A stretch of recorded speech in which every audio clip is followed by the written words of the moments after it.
Okay, so I'm gonna make this video kind of maybe the first part. I might do another part of the tips that I have for passing your Indiana State Exam for becoming a CNA, to get your certification, licensure, whatever you want to call it.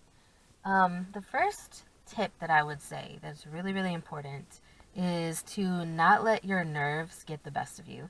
I am a very anxious person. I have anxiety. Um, but, you know, actually knowing that I had to go and perform the RCPs or the skills in front of someone, um, i.e., the state examiner, was really, really nerve wracking for me. But I had to suck it up because the only way that you can get your certification as a CNA in the state of Indiana is if you go in front of the state examiner and you prove to them that you know what you're doing, that you are competent enough to be a CNA and care for people. So I would say don't let your nerves get the best of you. Take your time. Make sure don't rush yourself. If you need to spend more time thinking about what you're going to do, then do that because I noticed that I tend to make a lot more mistakes and really stupid mistakes when I tend to rush through things. And I don't want that to happen to anyone either because that's a really sucky way to fail. For the written exam, I would say study everything in the book, all of the information. Go through and get like a basic list of medical abbreviations for like different diseases and things like that, like COPD, and just kind of know those. Those aren't really necessarily in your book, all of them. I did have a couple on my written test that were not in the book, so that's a little, you know, nerve wracking. But you really just have to know like what kind of disease it is. So like if somebody has COPD, you need to know what kind of disease that is, which would be a respiratory or pulmonary disease, I believe they said. Um, yeah. But I mean, I feel like if you take your time, don't rush yourself, you know, if you get nervous and flustered in front of the state examiner when you're doing your skills test, just sit there and think to yourself. You have to go in confident enough to know that you know what you're doing. Um, and really, I just feel like if you go in with a certain level of confidence, then you're going to be fine. Just make sure that you study everything. And by everything, I mean on the written test, there will be questions about RCPs and which step comes next and which step would you do first, things like that. It's really important that you make sure that you study those things so then when you see those questions on your written exam, then you don't freak out. Because I saw certain questions like that on my exam and I got a little bit nervous because I wasn't expecting them to be there, Um, but I feel like, you know, you need to practice your skills, your RCPs. And even if you feel like you have the hang of some of them, like some of them are somewhat easier to remember as far as the ones that don't have a whole lot of steps involved with them, um, make sure you study all of them. Even the ones that you don't necessarily feel like you have a challenge with, make sure you study those because there were a few people in my testing session who missed like really easy steps. Make sure that you know what a toe pleat is. If your instructor doesn't teach you what a toe pleat is, it's basically when you're making someone's bed. A toe pleat is you go to the foot of their bed where their feet are, you pinch the sheet and pull it up just to give their feet a little bit more room to make sure that, they're not super tight in the bed as far as with the sheet covering them. Make sure that they have enough room to move their legs around if they want to, Also make sure that One of the most important things is residents' rights. I believe that's also on the list of like automatic failures if you don't allow the resident to have a choice.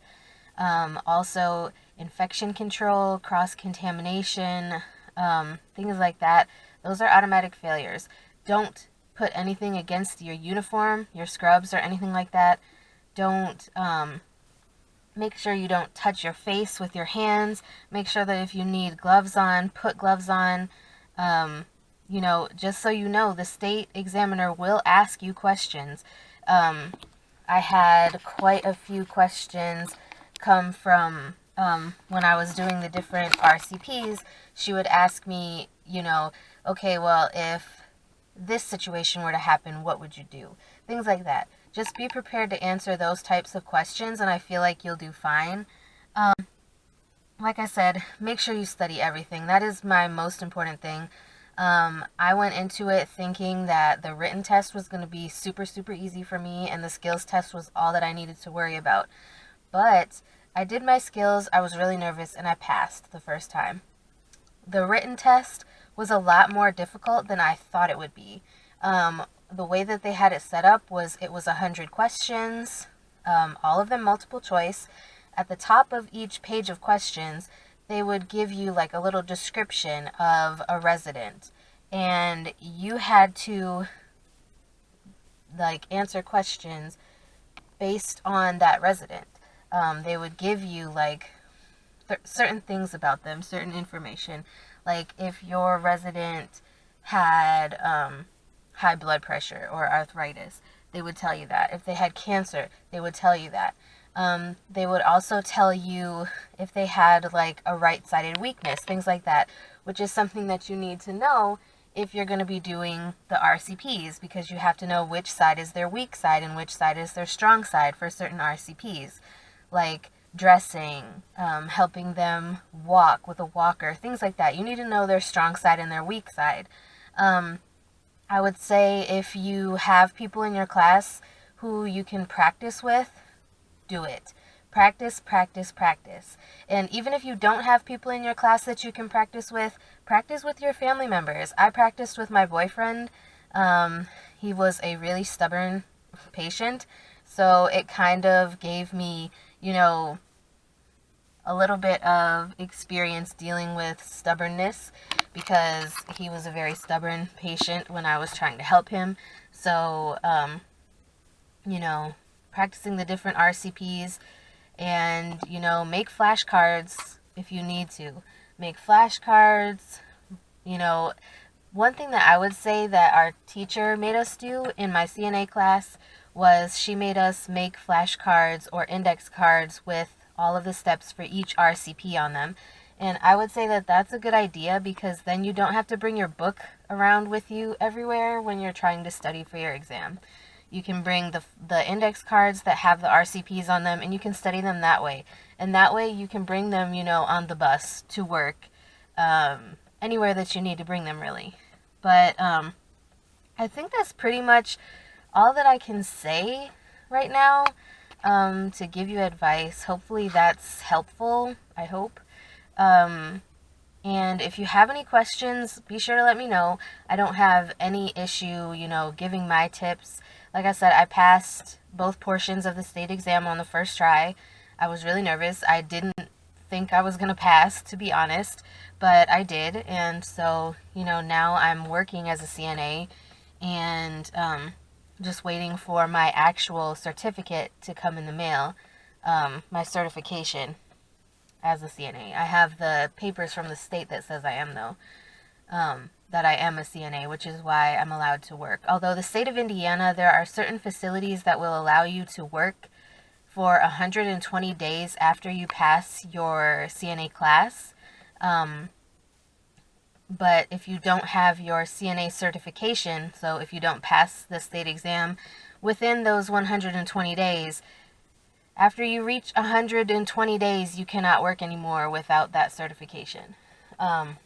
Just so you know. But yeah, like I said, if you have any questions, let me know. I'd be glad to try to answer any questions you might have.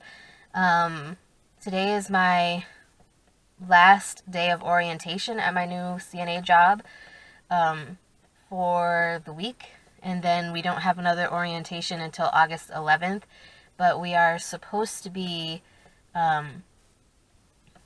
doing a different type of orientation when we actually start working on our own shifts. Right now we are here from like 8:30 until 4 in the afternoon. That's not my shift. My shift is the evening shift.